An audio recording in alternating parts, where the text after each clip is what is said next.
And that was the entry level. If you got a book off the shelves, it might be horrific and nightmarish, but it had to have reached that level of quality. Well, that's the problem right there. Here on Nearly Senior Citizens, it needs some help. Howdy, Nearly Senior Citizen here. Greetings, boys, girls, and all of our non-binary friends, and welcome to this, a very frustrated me. Every time I have started recording now, and this is attempt number 4 to get going, I have had an attack of coughing or an itchy fit or something that is just, I have had to stop recording. Even now, I'm feeling urges that I want to stop and take care of, and it's like, this is ridiculous. So thumbs up. Welcome to a brand new day. Survival as a physical being is fun. Past that though, I am surviving. Hopefully you are surviving and doing things. That's definitely a thumbs up. I slept moderately well last night. It was a chill, if not cold, night for walkies, and that was really, really good. And so while I didn't do anything extravagant or wonderful yesterday, it wasn't horrific and nightmarish either. And then this morning has just been a moment's bit of frustration towards trying to record, but past that, not a bad morning at all. I mean, I still am just coated with all these little spots where I'm going like, oh, I need to do this, and ow, that hurts, and oh, I gotta do this, and I need to, and here's this, and so it's been a fun morning past that. But of course, front-loading of videos, hey, if you could toss me a like, that'd be very cool. If you could subscribe to the channel, that would be awesome. If you could leave me a comment, that would be very, very cool. And of course, I'd like to thank each and every one of my Patreon patrons. These literally beautiful and literally awesome people are literally beautiful and literally awesome. The cost of staying alive just keeps climbing and climbing. And without the help of these people here, I would be sinking beneath the waves. So thank you very much, each and every one of these people. And if you would like to become a Patreon patron, there are links in the video description, wherever that happens to be for the device you're watching this on. Thumbs up for that. Yay! Front loading of videos over. Hokey smokes. Yeah, it's been survival, and that's a good thing. I have been thinking of things creatively, and that's good. And thinking of things, I wouldn't say non-creatively, but thinking of things that aren't my creative project that I am hopefully going to get together one day. Now, I was thinking about this last night, that there is an element of despair and snobbishness to my having wanted to be a writer my whole life and what it is now, because there was a slight form of gatekeeping since forever if you wanted to be a pro writer. And that gatekeeping was you needed to get published through an editor and a pro publisher, whether a pro published magazine or a pro published book publishing place. And that was the entry level. If you got a book off the shelves, it might be horrific and nightmarish, but it had to have reached that level of quality that it made it through the other slush that everybody's been sending in. So, 1,000 pieces of horrific nightmarish writing, and then you get this that floated to the top. It may not be wonderful, but it floated to the top of the garbage. And then that was the level of entry. Now, of course, here's where part of the snobbishness comes in. Now, there was Amazon, the book seller. And now they're Amazon, the book publisher. So if you want to be published as a writer, really all you have to do is write something. And then once you've written it, Amazon will sell it for you. It's in the we're not pro publishers section, but you're being published. It's electronic, but you're being published. There isn't that level of entry beyond can you bang your fingers on a keyboard and can you upload? So it used to be if you wanted to make your mark as a writer, you had to get past the slush, impress an editor, and then make it onto the schedule of books or magazines. Now it's, do you feel like going ba ba ba ba ba ba ba ba ba? And the only level of entry is who's going to buy it. So if you want to make your mark as a writer, it used to be, there were lots of people on the shelves, but making it onto the shelves was a mark of honor right there. Now it's anybody, any monkey can sell something. How can you stand out amidst all that? That's the snobbish part of it. The other practical part that I am worried about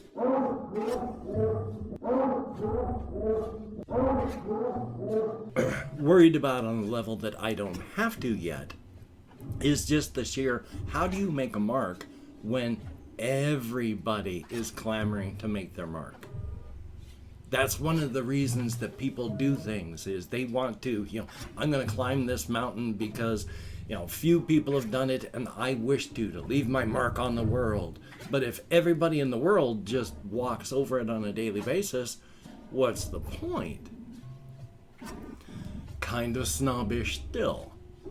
And then the third reason I have still been having troubles trying to get things written, of course, there's the physical part. I don't have enough spoons to spend. My digital batteries only charge up so far. I don't have a lot of that. And then the whole executive dysfunction where everything in the world, if I want to do something, takes X amount of time to press on a lever with X amount of pressure before click it goes, and then things can start. There's that too. And then I have the negative nihilism part of the positive nihilism part. The negative nihilism part of positive nihilism is, because nothing matters, why do anything? Which is bad. Positive nihilism is nothing means anything. You have no function or purpose, so your function and your purpose are yours to assign. Make a function and make a purpose that pleases you, and then fulfill yourself by going out and doing it. The negative nihilism part of this is saying, well, nothing matters, so nothing matters. So why? And that is fed by the real life thing. When I was young, and I was reading a lot in the public libraries. I mean, before I was even 15, 14, probably around 12 or so, I was reading books constantly from the library. And because I was reading young in the 60s and the 70s and the 80s, a lot of the authors were from the 30s, 40s, and 50s, and then 60s and 70s. Very famous authors. Nobody knows their names anymore. They didn't leave a mark. They made a little bit of money, the book's on the shelf. Nobody knows these names anymore. Even names that used to be something. Robert Heinlein. If you know the name Robert Heinlein because you're a reader, thumbs up. But if you're a regular person who doesn't do a lot of science fiction reading, you might know the name if you saw the movie Starship Troopers based off that novel by Robert Heinlein. And if you haven't, you wouldn't know his name anymore. And he was a major voice. And nothing. Isaac Asimov, another prolific writer who did a whole bunch, who more and more has come out about what a horrific person he was, unfortunately. But still, a major voice. And while in the geek culture these voices are, still being heard, the rest of the world? I've got a signed and autographed paperback book from Robert Heinlein. I'm really proud of it. But if I show it to anybody, what are they going to care? They don't know this person. So all those voices mean nothing. So breaking out to make your voice heard is kind of pointless anyway. So you have to do things to please yourself, which is why I say don't monetize your passions. Then it becomes just a job. And that's no fun. Keep your passions your passions. That's why even if I'm never able to write this out, even if I'm never able to do anything with it, I am still working on a daily basis on my project of the inside, outside, razor's edge, and the cryptids, and all this other stuff. Because even if I never write it out and get anything sold from it, it's still bringing me immense pleasure just to work on it and deal with it. And that is the reason you should be doing it. Thumbs up for that. Kind of off my soapbox. But I just felt that needed to be said. So I'm dealing with a lot of negative and positive things all at the same time while I'm dealing with this stuff and while I'm trying to figure out if I want to actually do these things. Because, yeah, there's the snobbish part, and then there's the just, you can't be heard when there's so many voices part. And there's a lot of stuff that goes on in my head because, hey, it's rough being a human being. What else do I have on my list? Oh, yes, just as a minor thing, I still don't have any idea where the mystery seeds came from yesterday. So that's cool. Definitely a thumbs up on that.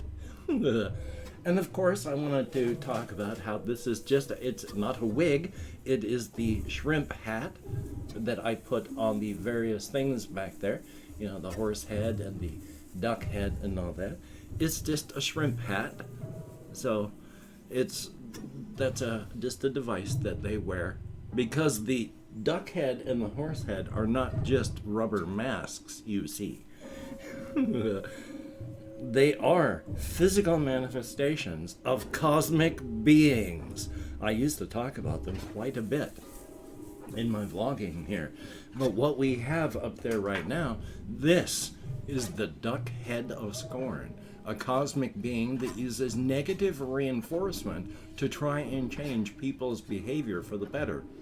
Negative reinforcement generally does not work. Trying to make sure my hair looks okay after the shrimp hat.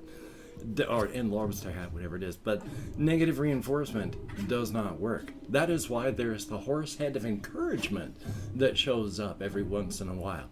And that being, cosmic entity, uses positive reinforcement to try and make changes for the good in human life. And that's a good thing. But the lobster hat, hokey smokes, that is just an artifact of power that they transfer between themselves. So definitely a good thing right there. Yes, there's actual backstories on my rubber masks. How about that? Definitely a good thing. On my list, the last thing basically I'm going to try and talk about before I do this other stuff is thinking about the creative things. A whole inside outside razor's edge. I talk about how there's the glamours that you have to use to travel, and nobody really knows what they are. And I have come to a slower, greater understanding of how everything in the universe of this setting can basically be a glamour. Any any atom can be a glamour, but one atom among the number just inside of our bodies is absolute. Your brain will explode. You need larger amounts to have a signal to get heard coherently among the noise, which is why if one atom is silent, a lot of atoms are louder. An actual object made out of those atoms would be even louder indeed, which is why an object generally tends to get used as a glamour. It is just a physical thing, like light, like gravity, like anything else, but of course it's using nature and science we don't understand.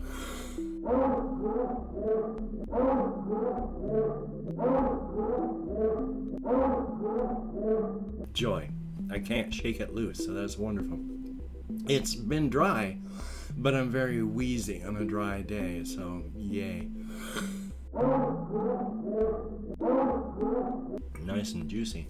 Anyway, though, let's see if I can remember. So any object can be a glamour because it's just a physical property, like how reflective you are and such like that. That sort of thing. And glamours can be anything because they're just objects, and unfortunately they also tend to be things that are rather frightening and horrific, like I've talked about before, how on the outside you may find a pile of severed human heads left to rot on somebody's lawn. And that mound of heads is a glamour. It's not seen by anybody but those who have the sight. And nobody's panicking in the area, so they're not like severed heads taken from people that live there. So they're from other layers, from some being that for some reason was forcibly and violently collecting human heads and decided to store them here, and like a squirrel storing nuts, forgot about them. And now they're a convenient glamour for people to get around. There's a lot of that sort of thing. And yes, it can be terrifying. And another day, I want to talk about that as well. Again. Yay! I've also opened up 24 hours worth of comments in my community tab. Going to go through and thank however many people have left me comments in the past 24 hours. That isn't many, but anything more than 0 is quite awesome. Thumbs up and thank you. If I mispronounce a username, no disrespect is intended, and even though I count American Sign Language, well, so we have Confused L29, thumbs up and thank you. And JYY, greatly appreciated and good to see you as well. Jesse Koskinen, with the leveling mod added, Oblivion is very, very good. Definitely a thumbs up. I mean, it's good, but it makes it better. Not Kuro, greatly appreciated and glad I could help. Harlow Peterson, thumbs up. We have Ben B, greatly appreciated. Ice Damon, thumbs up, and that is it. 7 people who left me comments in the past 24 hours. You get me out of my head, if only for a very short time, dealing with real people, if only in text, but thank you, it is appreciated to no end. Yay! And it is good, greatly appreciated as stated, definitely a thumbs up. And of course, if you watched this far, definitely a thumbs up, and thank you so much. I'm going to try and make some phone calls today, and then of course I'm going to go walkies, I'm going to be playing things, I'm going to be listening to other things, I'm going to be as creative as I possibly can, I'm going to lament that I can't think as well as I used to when I was medicated for my ADHD. Life is life. I'm going to do what I can, and what I can't, I'll try to do on another day. Definitely a thumbs up on that, and hopefully you can get it so that you can deal with life in that same way. Deal with survival, get through the day, try your best the next day. Definitely a thumbs up on that. And so, still, with the FFA bug a-raging, people catching it and still dying every day, take the appropriate precautions for your area, be smart, don't throw yourself onto the still growing, if slower, corpse pile of those who have perished from this thing. Hokey smokes. Hokey smokes.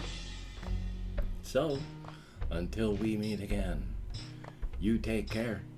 Have a great day today. I will see you on the flip side, and that is, quite frankly, a very good thing.